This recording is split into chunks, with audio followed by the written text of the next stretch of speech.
Let's go.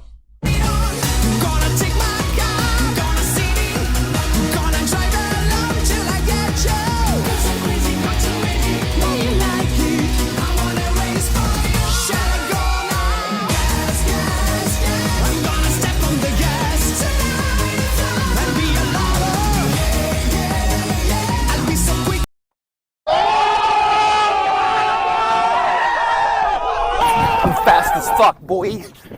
I don't think you have any idea how fast I am.